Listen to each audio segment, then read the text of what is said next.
last week when it was announced that he is starting a new business, a mobile storage business outside of Busch Stadium by patios to store your gun as you go into the game. Good morning, Justin. Hey, good morning. So are we all ready to go? All the licenses are ready to go? Well, it's roadblocks. We're back to roadblocks again. What's going on? Well, to apply for a vending license permit now, I'm going to be denied and have to go to a hearing, and they're putting some pressure on the occupancy permit for patios. Do you think it is politically motivated? I do. I mean, it's controversial. You know, we're talking about firearms here, and not just firearms. I mean, anybody's valuable. So, and looking at organizations and Major League Baseball and other big organizations, anything that's as touchy as firearms is a very touchy subject. You're either for it or you're against it. So there's no really middle ground, and that's the problem. Where's the compromise? Where do we come together and try to address why we're up 50% of car break-ins downtown from this time last year, and what can we do to address that? Justin, what are they telling you now about these permits? They're saying that to apply under an occupancy permit through this vending license, I guess I have to go to a hearing with zoning. And nothing against everybody. I mean, I can't go, tell who's been against it and who's not. I mean, I'm trying my best. The team and I, we're trying to come up with any situation and contingency plans to figure out how we can get around. I got a lawyer that's looking into it that's probably going to go down to City Hall with me and have to deal with it that way. And I mean, I see their side of it too. The organization side. If we talk about firearms, who wants a bunch of firearms 500 feet from the door of a major league organization? I mean, that's a touchy subject. So, well, an occupancy permit for patios, you're not gonna park the van inside patios, are you?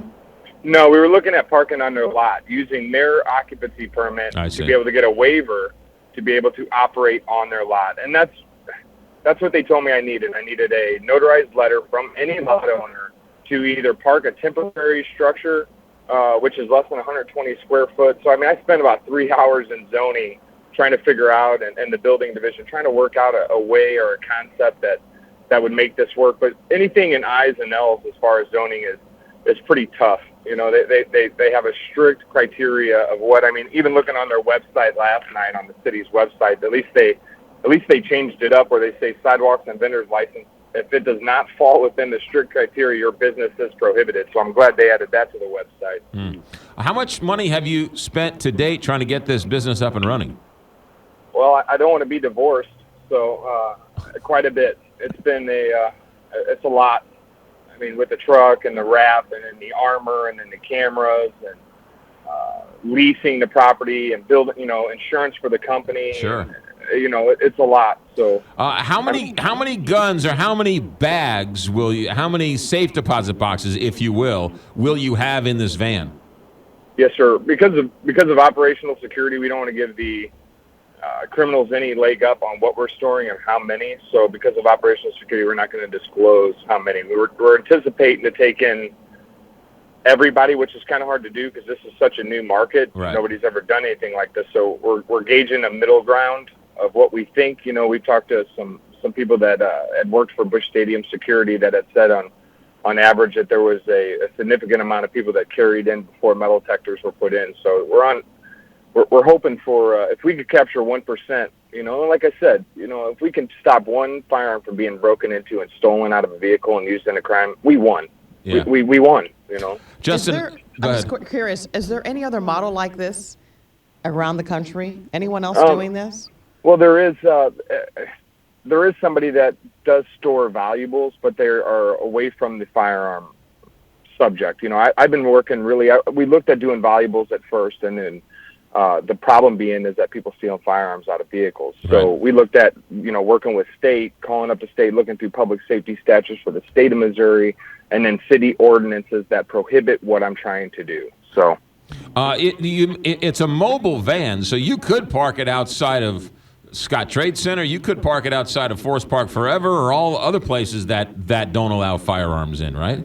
Correct. And that's what it is. I mean, when we look at, and everybody's got they want to address the alcohol or if how we going to, secure it and all those questions. And I mean, those are all valid points. I mean, there is no effort without error and shortcoming. So the biggest thing is how do we work with the police department, the Police Officers Association, and get everybody to the table to design, the private sector come up with a way to actually work with police department and everybody to kind of figure out a model that helps.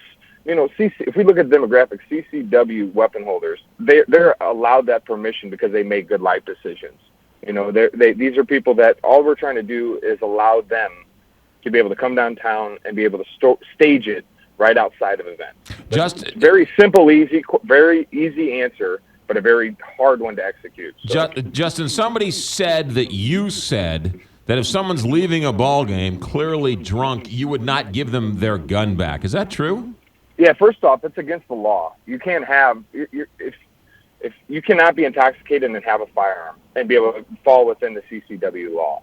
So, and that kind of goes against everything we're trying to do. If you're coming out intoxicated and you want to carry firearms, you're not protecting you. You're making bad decisions. And we're trying to cater to the people that make good decisions that just want to go down and enjoy an event and then be able to come home and still be able to feel protected. Yeah. I made this joke the other day that patios is either the safest, when this is up and running, patios will be the safest place in the world or the least safest place in the world? Well, let's look at that. You know how many, you can pull it up, you know how many gun stores are robbed during the day? How many? None. Because, I mean, it's just basic. They understand. I mean, even criminals can understand the concept that would not be a very good idea to be able to go try to rob a gun store during the day. And this is no different, And I mean, in working with the police department and try to come up with a QRS, a quick reaction force, we have security. We have our own security company, so we'll have security there and try to use the last-ditch effort would be force. So we would just try to, these guys are verbal jiu-jitsu specialists. They're able to de-escalate situations, faster and better than the average, civilian. That is Justin Halsey. Justin, do you have a timeline as to when this might be up and running now with all these roadblocks from City Hall? Oh, that's the problem. I mean, they can call for, I think they're getting ready to go on break, but they could still call for a special hearing and maybe come up with a way to delay it. So we're trying to, we came up with a new model that we're going to try to execute, and I'm not going to really disclose it right now. And I did that before, and look where it's caught me. So I'm going to execute this next model, just at least I get up and going, and then we'll adapt the mobile aspect of it here soon. So. Justin Halsey, president of Weapons Safe Armory. What's the website, Justin, if you want to find out more? Yes, it's weaponsafearmory.com. We'll be working the mobilesafestorage.com. We have a web designer we're working with to try to get people to register before they come down. Gotcha. And the whole new look of it, So what's the website again? Weaponsafearmory.com?